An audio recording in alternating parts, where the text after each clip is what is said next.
Sening baxting mening ulushim, sening darding mening yumushim, sening taxting mening turmushim, har biringiz mening baxt qushim, meni to'g'ri tushun baxshim. Sen kulsang men quvonchdan o'lgum, sen yayrasang men baxtni ko'rgum,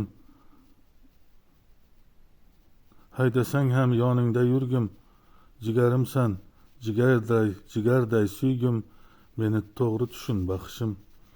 O'zga yurtning o'zagi o'zga, cho'p suqishar begona ko'zga, ishonmagin va'dali so'zga, sodiq yasha qaragin izga, jigarimsan jonim baxshim, yo'llaringga zorman baxshim.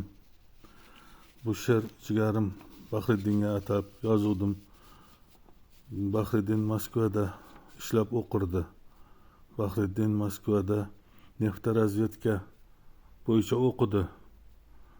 Oxiri 3 yil 4 yil o'qishi tugayotgan yili deport bo'lib kelib, hozir mana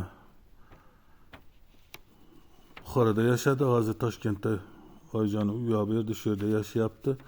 Oddiy mehnat qilib yuribdi, oddiy yigit. Bu neftarazvedkani tugatay deganda deport bo'ldi. Bu o'qish vastanavit qilsa bo'ladi, harakat qil desam xo'p tog'ajon deydi-yu, harakat qilmaydi. Haqiqat hamma joyda har doim ustun chiqadi. Shuni tushungan insonlar bo'lsa maslahat berib yozishsa ham rahmat derdim deb shu narsalari muhokamaga qo'yganday gapiryapman. Chunki vastanavit qilsa bo'lsa kerakki, Rossiya hozir bizga ijobiy ko'z bilan qarayapti. Ijobiymiz, munosabatlarimiz ijobiy. Putin hech kimni xafa qilmayapti. Ruslar ham hech kimni xafa qilmayapti. Hatto ular yaqinda YouTube'dan ko'ryapman. Bu yerda bizni emigrantlarga ограничение qo'yib boshlagandan keyin chet eldan, Afrikadan emigrantlar kelib boshlagan ekan.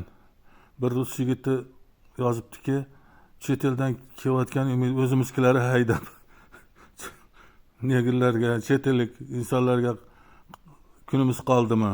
Qarang bularning o'zini tutishini, yurish turishini qarang deb ularni yurganni, Moskvada yurgan, hamma yoqqa musor tashlab yurganlarni, o'zini yaxshi tutmayotganini, kulturadan uzoqligini afsuslanib gapirib chiqibdi.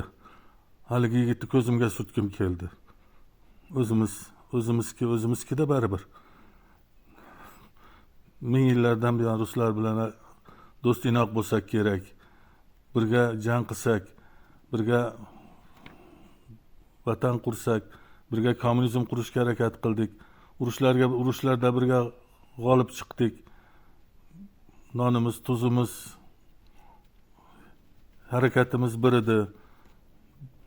Bularga bu deyishim minnatdorchiligimdan aytyapman.